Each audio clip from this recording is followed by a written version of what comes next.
Welcome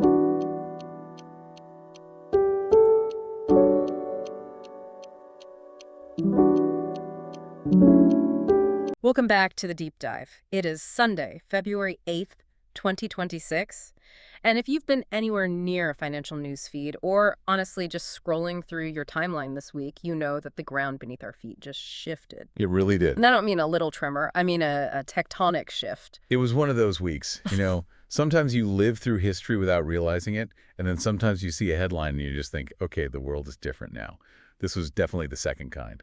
We are talking, of course, about prediction markets. And look, I know what some of you might be thinking. I can almost hear the skepticism through the headphones. Oh, yeah? You're thinking, oh, great, they're talking about sports betting. Or is this that crypto thing where people bet on elections? And honestly, if that's your mental model, you are stuck in about 2021. Right, at least. Because as of this week, prediction markets aren't a niche curiosity for internet nerds anymore. They are officially mainstream, they are regulated, and they are absolutely massive. That's the key. We have to stop thinking of this as gambling in that, that old school sense. In 2026, we're looking at a landscape where betting has evolved into something much more sophisticated. It's a new asset class. It really is. We should probably call it information trading. It's no longer just about who wins the Super Bowl or the World Cup. It's about the Federal Reserve's interest rate decisions next month. It's about the inflation print. The inflation print, the Oscars, and yes, it is also about when Taylor Swift might get married. Which is a valid market. I checked the liquidity on that this morning, and it's surprisingly deep. It is, and that speaks to the universality of this. But underneath that pop culture gloss, underneath the Swiftie speculation, there is a very, very serious engine at work here. We're talking about a mechanism that extracts truth from noise. It's being billed as the crystal ball of 2026, which I have to admit sounds a little bit like marketing hype. The crystal ball sounds magical. Well, in a way it is magical, but it's a crystal ball built out of cold, hard cash and human incentives. The core premise we are exploring today, and I want to be really clear about this, is that these markets, these platforms where you trade outcomes just like you trade stocks, they might just be the most accurate, truth-seeking machine humanity has ever invented. Okay, see, that is a huge claim. The most accurate, truth-seeking machine. That's a heavy title to bestow on a platform where, again, people are also betting on celebrity breakups. I know. It sounds like a contradiction. But we have the receipts today. We have a stack of sources that is honestly a little intimidating. We've got historical research papers from the NBER. We have internal postmortems from Google's secret prediction experiments, which are just fascinating. We have the 2026 industry guides. And most importantly, we have the breaking regulatory news from the CFTC that just dropped. And that regulatory news, that's the linchpin. That's the reason we're doing this deep dive today. It changes the game from, is this legal? Is the government going to shut this down? To, okay, how do we use this to navigate the future? Exactly. So here's our mission for this deep dive. We're going to unpack how we got here. We're going to explain how these markets actually work under the hood, because the mechanics are not what you think they are. Not at all. We're going to take a tour through history that includes Renaissance cardinals and Wall Street tycoons. But first, we have to define the subject, because I think a lot of people conflate this with, DraftKings or a trip to Vegas. It's a common misconception, for sure. So let's strip away the jargon. When we say prediction market, what are we actually talking about? How is it different from calling a bookie? Right. So if you call a bookie or go to a sports book and you place a bet on the Knicks to win, you're locked in. You put down $50 and you wait until the game's over. You either win or you lose. That's it. A fixed bet. A fixed bet. A prediction market is fundamentally different because you aren't placing a bet in that sense. You're trading shares. Shares of an outcome. Exactly. Imagine a question. Will the Federal Reserve cut interest rates in March? In a prediction market, there are two assets you can buy, a yes share and a no share. Now, here's the magic. The price of that yes share ranges from 0 cents to $1. Okay. If the share costs 70 cents, that means the market, the collective wisdom of everyone trading, believes there is a 70% probability that the event will happen. So the price is the probability. 70 cents equals 70%. Precisely. And if the event happens, if the Fed actually cuts rates, that yes share pays out exactly $1. So if you bought it at 70 cents, you make a 30-cent profit per share. And if not, it goes to zero. If the event doesn't happen, the share becomes worthless, it's zero, and you lose your 70 cents. But the crucial difference here, and this is what makes it a market and not a casino, is that you aren't stuck, right? You're not locked in. That is the key mechanism. You can enter or exit your position at any time before the event closes. Yeah. Let's say you buy yes at 70 cents today. Tomorrow, the chairman of the Fed gives a speech, and he sounds really hawkish, like he's worried about inflation. Suddenly, the market thinks a rate cut is less likely. The price of yes might drop to, say, 50 cents. And I can panic sell. Just get out. You can panic sell, you can cut your losses. Or, if you think the market is overreacting to the speech, if you think he's bluffing, you can buy more at that cheaper 50-cent price. So you're trading the news in real time. You are. It is a living, breathing estimate of probability that updates instantly as new information hits the world. So unlike a poll, which is a snapshot in time, here's what people thought on Tuesday at 2 p.m. This is a movie. It's continuous. It is. And that price, that 70 cents, isn't just a random number generated by an algorithm. It represents the collective intelligence of thousands of people who are putting their own money on the line. Right, skin in the game. It distills disparate opinions, insider knowledge, deep research, and gut feelings into a single, clean number. It is a signal cutting through all the noise. Which brings us to the state of play in 2026. Because for a long time, this whole industry was operating in a gray area. It felt a little bit like the early days of crypto or maybe online poker in the early 2000s. Totally. You weren't sure if the FBI was going to kick down the door. That was the reality for years.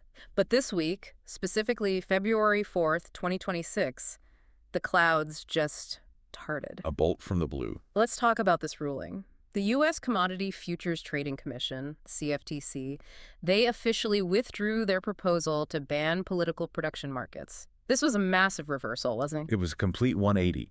I mean, you have to understand, the previous administration viewed these markets with extreme suspicion. They look at betting on elections, and they just saw gaming. They argued it was contrary to the public interest. Right, that it degraded the democratic process somehow. Exactly. They wanted to ban it outright. But then we got the new chairman, Mike Selig, and the statement he released this week, I mean, for a government regulator, this was spicy. I have the quote right here. I actually laughed when I read it. He referred to the previous administration's attempt to ban these markets as a policy overreach. Okay, standard language. But then Here it comes. he called it a frolic into merit regulation. A frolic. I love that word. A frolic into merit regulation. That is the most polite, bureaucratic way of saying you guys were completely out of your minds and wasting everyone's time. It really is. Merit regulation is the idea that the government should decide what is a good thing for you to trade, rather than just ensuring the trading is fair and transparent. Selig is basically saying, look, it's not our job to decide if betting on an election is virtuous. Our job is to make sure the market is honest.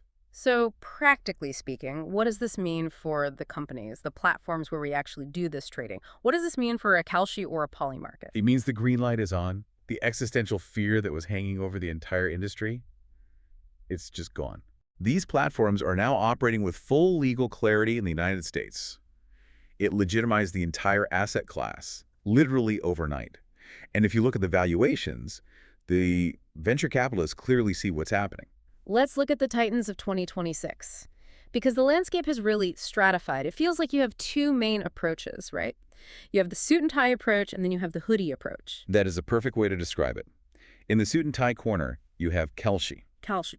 As of their Series E funding, which just closed, they are valued at $11 billion. $11 billion. That is not a startup. That is a massive financial institution. It's a unicorn 10 times over. Okay. And they earned that valuation by playing the regulatory game perfectly. They didn't ask for forgiveness. They went to the CFTC years ago and asked for permission. If you log into Kalshi, it feels like a brokerage. Right. It feels like E-Trade or Schwab. Exactly. They verify your identity. You link your bank account. It's very clean, very corporate, very buttoned up.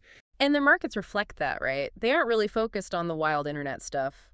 It's not a lot of memes. No, not at all. They are for the serious trader and the macro thinker. Their biggest volume by far is on things like interest rates, inflation numbers like the CPI, and economic data. They've become a legitimate hedging tool for businesses. How does that work? Well, if you're a business owner and you're worried about interest rates going up, which would increase your loan payments, you can buy yes shares on a rate hike to offset your risk.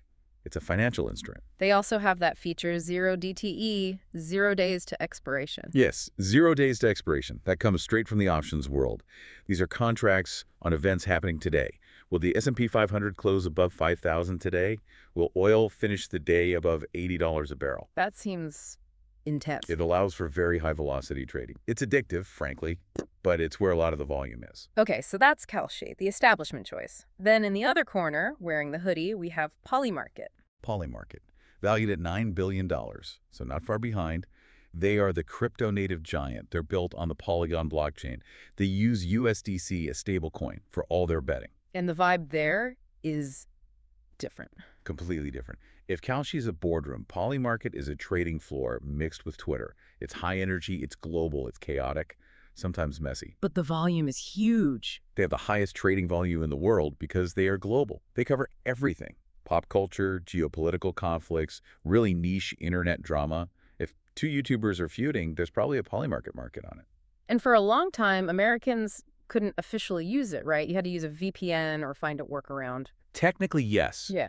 But that changed. They relaunched U.S. access in late 2025 through regulated brokerage routes. So now they're competing on U.S. soil legally, but they still have that crypto DNA, that sort of permissionless global feel. It's interesting to see those two cultures colliding. But they aren't the only ones anymore. The big boys are coming to play. And this is where it gets scary for the startups.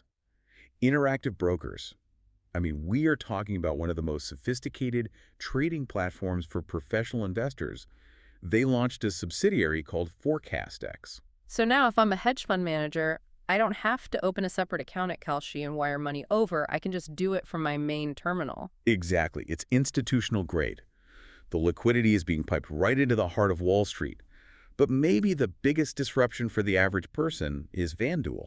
FanDuel predicts. I've seen the ads for this. Of course, owned by Flutter Entertainment. These are the giants of sports betting. They looked at this market and said, wait a minute.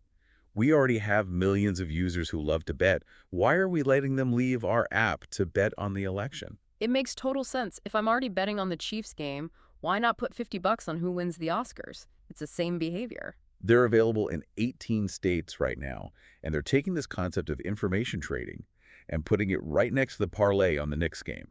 They are mainstreaming the behavior at a massive scale. And we shouldn't forget the OG, PredictIt. Are they still around? They are. Good old PredictIt. They are the legacy platform at this point. They focus almost entirely on political policy and research. The Nerge platform. It is. The interface is slower, the fees are higher, the betting limits are lower, but they have this incredibly loyal user base of political junkies who have been there for 10 years. It's like the Reddit of prediction markets. People go there to argue in the comments as much as they go to trade. It is a community. Yeah. But the reality is, in 2026, the battle is about one thing: liquidity. Let's pause on that word, liquidity. We hear it all the time in finance. This asset is illiquid. Why is liquidity the battleground for prediction markets? Why does it matter to me, the user? Think of it like this. Imagine you want to sell a rare rug. If you set up a stall in the middle of a desert where only one person walks by every hour, that is low liquidity. Right. If that one person offers you $10, you might have to take it, even if the rug is worth $100. The price is wrong because there are no other participants to correct it. Now imagine you take that same rug to a massive bazaar in Marrakesh, where 10,000 people are screaming offers. That is high liquidity. The competition among buyers forces the price to the true value. If someone offers $10, someone else yells 20, and another yells 50, until it settles at its real price. So in a prediction market, if I want to bet $10,000 that a candidate will win, I need someone on the other side willing to bet $10,000 that they will lose. Exactly. If the pot is empty, you can't make the trade. Or worse, your trade moves the price too much. If you buy yes and the price jumps from 50 cents to 80 cents just because you bought it, that's a bad market. That's not an accurate price. So the platform with the deepest liquidity offers the most stable, most accurate prices. And the tightest spreads. The platform with the most money in the pot wins. And right now, everyone is fighting to be the biggest bazaar. And while the CFTC has cleared the air federally, it's not totally smooth sailing everywhere, is it? There's still some friction. No, absolutely not. There is still state-level resistance. Massachusetts, for instance, is currently blocking Kalshi from offering sports markets. On what grounds? They're arguing it violates their local gambling laws. So we have this weird duality where the feds say, go ahead, this is a commodity, and some states are saying, not so fast, this looks like gambling to us. That's the next legal battleground. Okay, so we know the players and we know the rules. But I want to dig into the theory. Because despite what Chairman Selig says, to a lot of people, this still feels like gambling. Why do we trust these markets to tell us the truth? Why is a group of traders better than an expert on TV? It comes down to two foundational concepts in economics: the efficient market hypothesis and the wisdom of crowds. Let's tackle the efficient market hypothesis first, the EMH. Right. This is the idea that asset prices reflect all available information. In the stock market, if a pharmaceutical company announces they found a cure for cancer at 9:00 a.m., the stock price explodes by 9:01 a.m. The information is instantly priced in. The market just eats the news and digests it immediately. Exactly. Prediction markets apply that same logic to real-world events. If news breaks that a candidate is sick, the price of their yes share drops instantly. The market is an information sponge. And the wisdom of crowds, that's the ox story, right? It is. It's a classic. Francis Galton, 1907. He goes to a country fair in England. There's a contest to guess the weight of a slaughtered ox. A fun day out in 1907. He collects all the tickets, hundreds and hundreds of guesses. Some people guessed way too high, some way too low. Total amateurs, experts, everyone. But when he took the median, the middle number of all the guesses, it was 11,198 pounds. And the real weight? The ox's actual weight was 11,198 pounds. It was off by 1 pound. 1 pound. The crowd collectively was smarter than any individual expert, including the butchers and farmers who were there. But wait, I have to push back here. Because crowds can be smart, sure. But crowds can also be incredibly dumb. Crowds can be mobs. We've seen financial bubbles. We've seen GameStop. We've seen Dutch tulips. Why doesn't the prediction market just turn into a popularity contest where everyone just bets on what they want to happen? That is the million-dollar question. And the answer is incentives. Put your money where your mouth is. Exactly. Social media is cheap. Talk is cheap. On Twitter, you can claim you're 100% sure that your favorite candidate will win because you want to signal loyalty to your tribe. It costs you nothing to be wrong. You just delete the tweet. But in a market. In a market, being wrong costs you real money. That cools people's jets pretty quickly. Right. But the real mechanism that prevents it from becoming a popularity contest is something called the marginal trader. Marginal trader. We touched on this in the outline, but I want to really understand who this person is. Is this a person? An algorithm? It's a persona. Think of them as the shark in the water. Right. The marginal trader doesn't care about politics. They don't care about who should win. They only care about profit. They are ruthlessly rational. Walk me through a trade. How do they fix the price? Okay. Let's say there's an election, and let's say the crowd, the fans, the partisans are flooding into the market. They're emotional. They love candidate A. They buy up candidate A's stock until it hits 90 cents. So that implies a 90% chance of winning. Exactly. But in reality, let's say all the objective data, the polls, the economic models suggest it's a toss-up, a true 50-50 race. So the price is wrong. Yeah. It's wildly overpriced at 90 cents. Wildly. Now enter the marginal trader. They look at this. They see an asset costing 90 cents that is arguably worth 50 cents. Right. But more importantly, they look at the no shares. If yes is at 90 cents, no must be trading at 10 cents. Because the probabilities have to add up to 100%. Right. So the marginal trader sees the no share at 10 cents. They know the real probability is 50%. This is an insane opportunity. It's like finding a winning lottery ticket on the ground. It's free money if they're right. It's an incredible payout.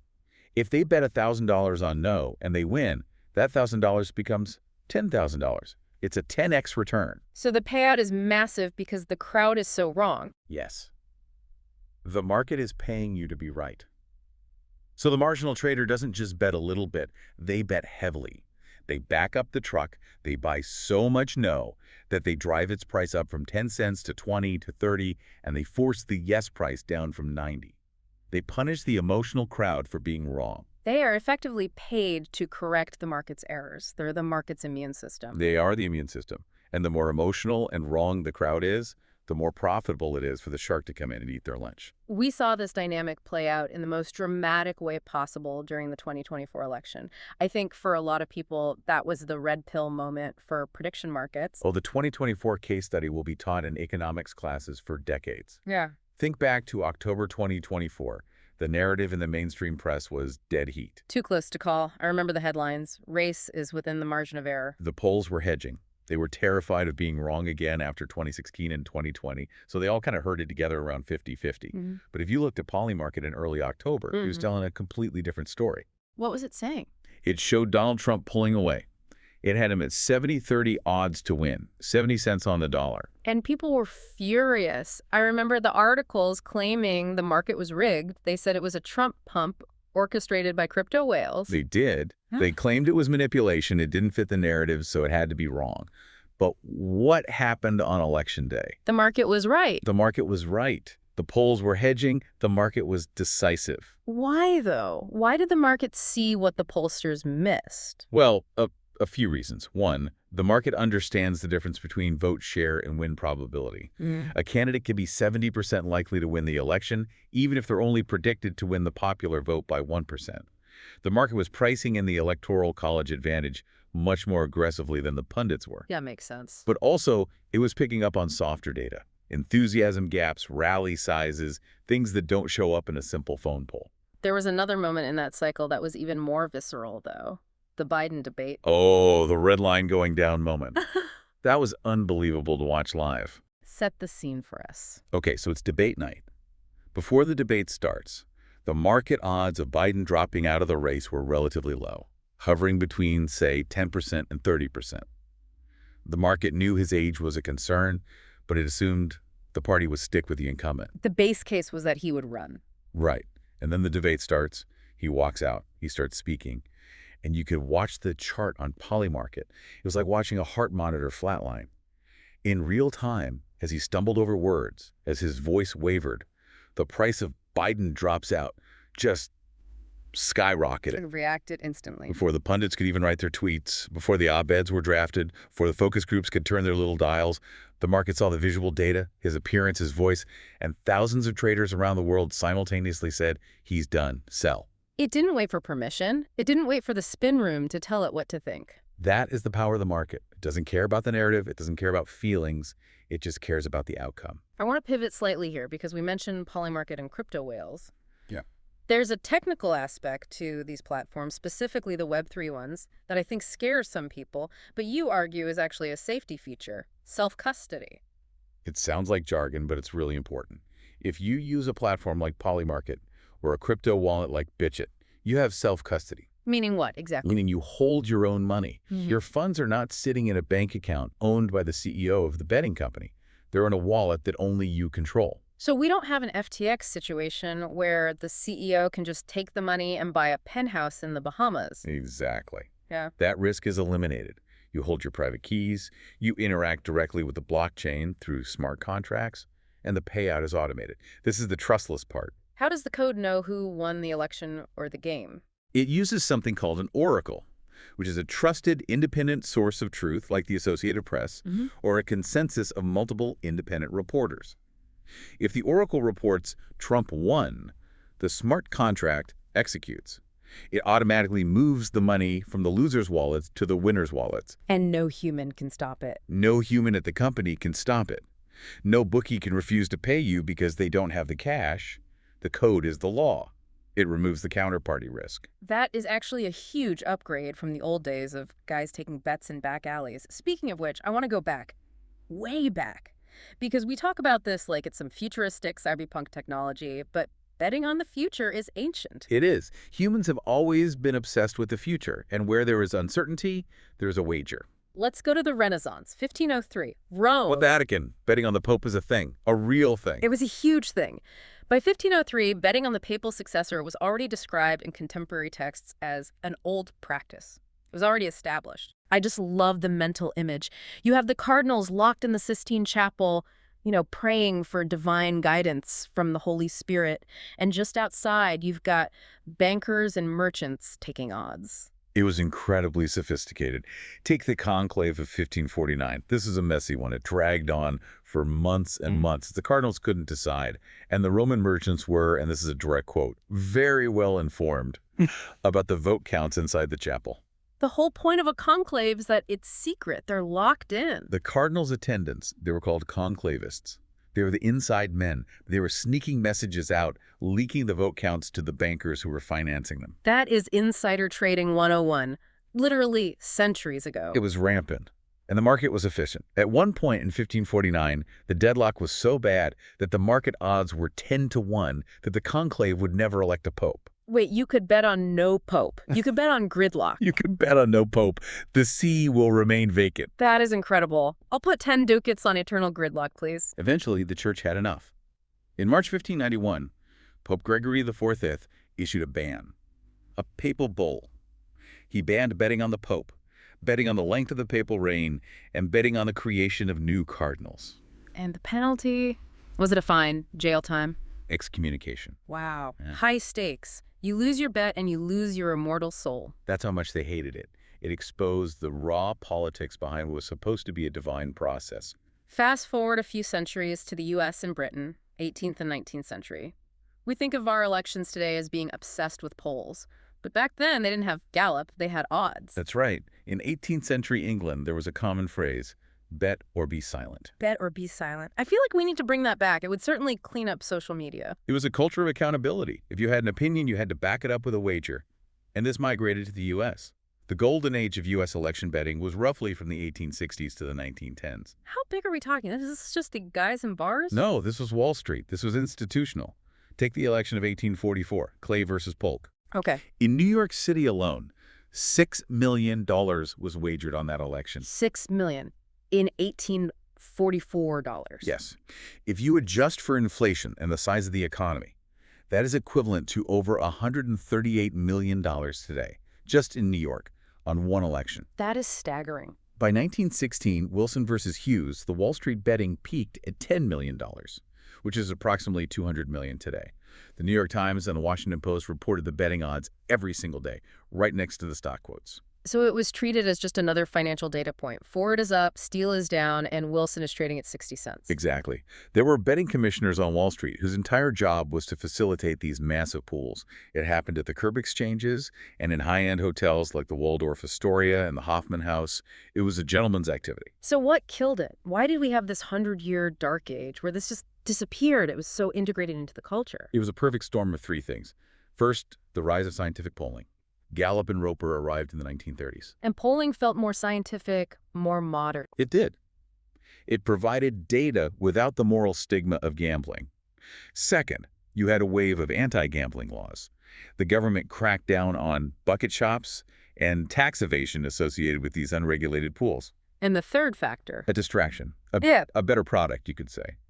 In 1939, New York legalized horse race betting. Ah. So the gamblers just went to the track. They did. The liquidity migrated to the ponies. Why bet on a president once every 4 years when you can bet on a horse every 20 minutes? The velocity was so much higher. Humans are simple creatures. We want action. We are, so the political markets withered away until the internet brought them back. It's amazing to think that we aren't inventing something new. We're just remembering something we used to do, but with better technology. With a much better, more transparent technology. Now, we've talked about public markets, but I want to look at something that I find fascinating. Corporate experiments. Using this truth machine inside a company. This is the secret sauce that some tech companies tried to brew, with mixed results. Google is the famous one here. They had a project called Profit. P-R-O-P-H-I-T. Very clever naming. Very clever. Yeah. This ran from 2005 to 2011. This was early, optimistic Google. About 20% of employees participated. And they bet on everything. Internal stuff like, how many users will Gmail have by Q3? And fun stuff like, what will the Rotten Tomatoes score be for Star Wars Episode 3? Houston worked, right? The predictions were good. They were shockingly accurate. But it led to some, let's say, awkward situations. Tell a story about the executive. I love this story. Okay, so picture the scene. It's a Google boardroom. There's a big project launch coming up. The team is giving a presentation to a senior vice president, and they're saying, yes, sir, we are on track. Everything is green. All systems go. Classic corporate speak. Nobody wants to be the bearer of bad news. Exactly.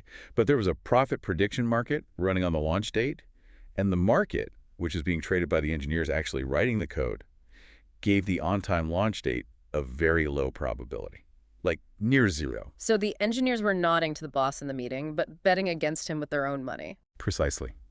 The VP sees this price, and he explodes.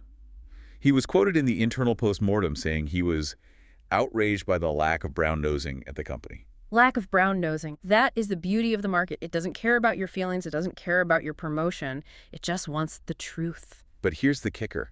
Because the market surfaced this uncomfortable truth, the team was forced to confront reality. They couldn't hide behind the everything's green slides anymore. They changed their strategy, they made hard choices, and they actually hit the goal. The market acted as a nudge. It forced them to be honest with themselves. It did. It was an organizational tool for truth. So why isn't every company doing this? Why don't I have a prediction market at my job? It seems like a no-brainer. Corporate politics. Middle managers hate this. They hate it with a passion Why? because knowledge is power. If you're a manager, your power comes from controlling the flow of information up the chain to your boss. You want to be the one to frame the narrative. We had a slight delay, but it's under control, and here's how we're handling it. But a prediction market democratizes that information. It bypasses the manager. Exactly. If a level 3 engineer knows the project is doomed and bets against it, and the CEO sees that price drop to 10 cents, the middle manager looks like a liar, or worse, incompetent. It exposes that the emperor has no clothes. So the immune system of the corporation rejects the truth because it's politically inconvenient. That's a great way to put it. Google tried again later with a project called Glingen during the COVID lockdown.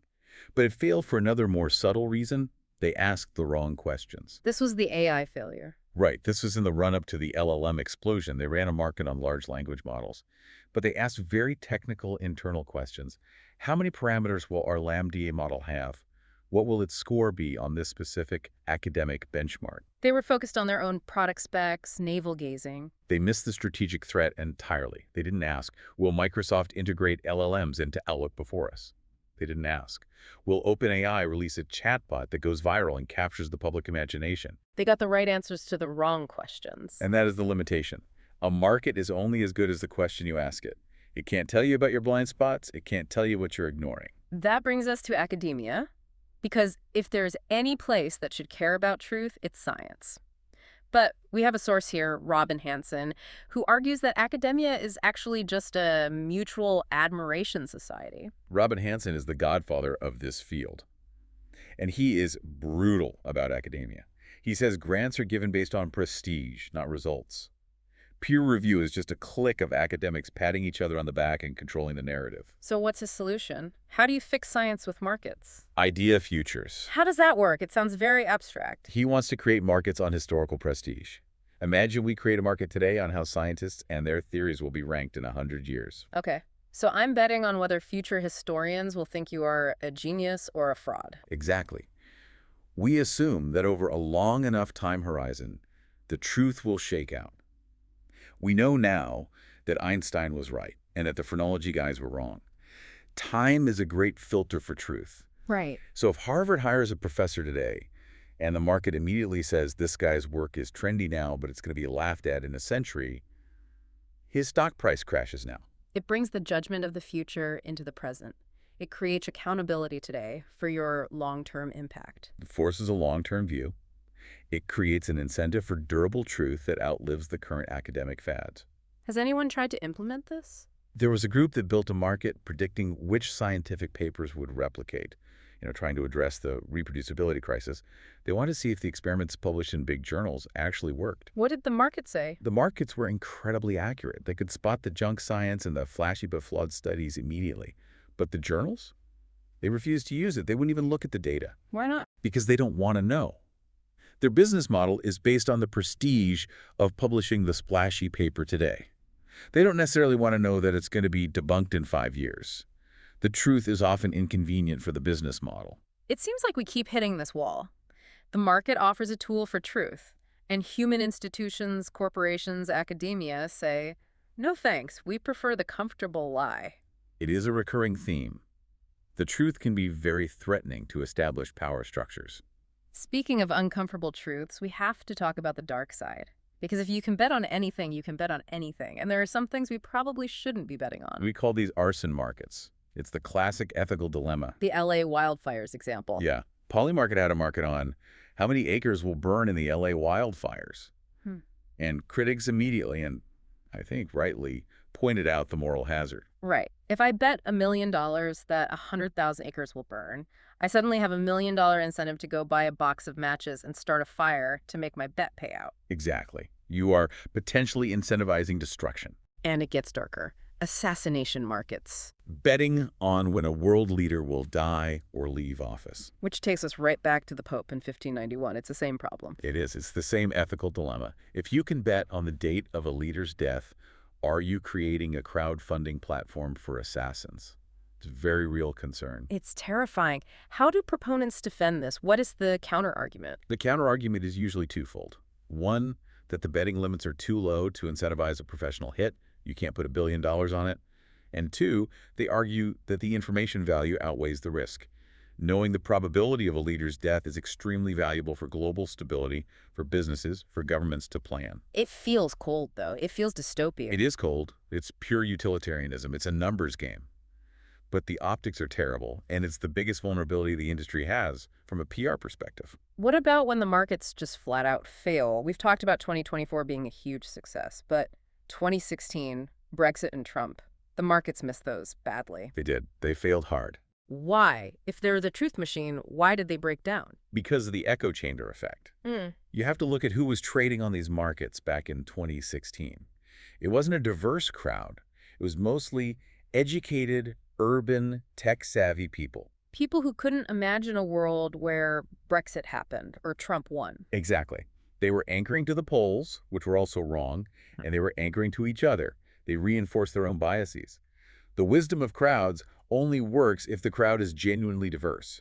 If the crowd is just a bunch of clones thinking the same thing, you just get a magnified bias. So a prediction market can have a speculative bubble, just like the housing market or the dot-com bubble. Absolutely. If everyone believes the same wrong thing, the price will reflect that wrong thing until it violently corrects. So it's not infallible. It's just better than the alternatives most of the time. It's the least worst system we have for aggregating information. We have been on quite a journey today. We went from Renaissance cardinals whispering to merchants to Wall Street tycoons betting millions on Lincoln to Google engineers getting in trouble with their bosses, all the way to this massive $20 billion regulated industry in 2026. It really is a remarkable evolution. We're finally institutionalizing what is, at its core, a BS detector. So what does this mean for the listener? If you aren't a day trader, if you don't want to open a Kalshi account and start betting, why should you care about any of this? You should care because it's a news filter. We live in an information environment that is designed to trigger your anxiety. Sensational headlines, clickbait, partisan screaming, it's all meant to get an emotional reaction. Economy about to collapse, candidate X is doomed, all caps. Right, and it works. When you see those headlines, don't just react. Don't just get angry or scared.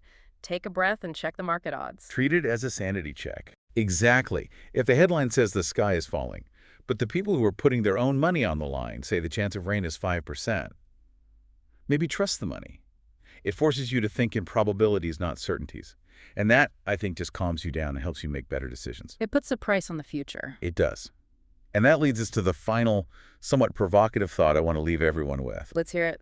If these markets are better at predicting outcomes than experts, better than pundits, and sometimes even better than voters, what does that say about democracy? Oh boy, here we go. There's a concept called futarchy. It was also proposed by Robin Hanson. The slogan is, vote on values, but bet on beliefs. Vote on values, bet on beliefs. Break that down for me. It means we, the people, vote on what we want. We vote on the destination. We as a society say we want GDP to go up, or we want homelessness to go down, or we want CO2 emissions to fall. That's the value we choose. Okay, I'm with you. We set the goal. But we don't vote on how to get there. We don't vote on the specific policy. We don't vote for the politician who gives the best speech promising a policy. So what do We we have- do? How is the policy decided? The market decides the policy. You create a betting market.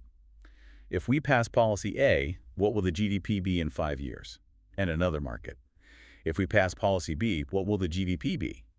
Whichever policy the market says has the highest probability of achieving our stated goal, that's the one that becomes law. That is radical. You're taking the politics out of policymaking. It removes the politician from the equation. It replaces the demagogue with the speculator. It replaces promises with probabilities. I can hear the listeners arguing with their devices right now. You are suggesting we let the invisible hand run the government. I'm not suggesting it, but it's the logical conclusion of this technology. It raises this huge fundamental question.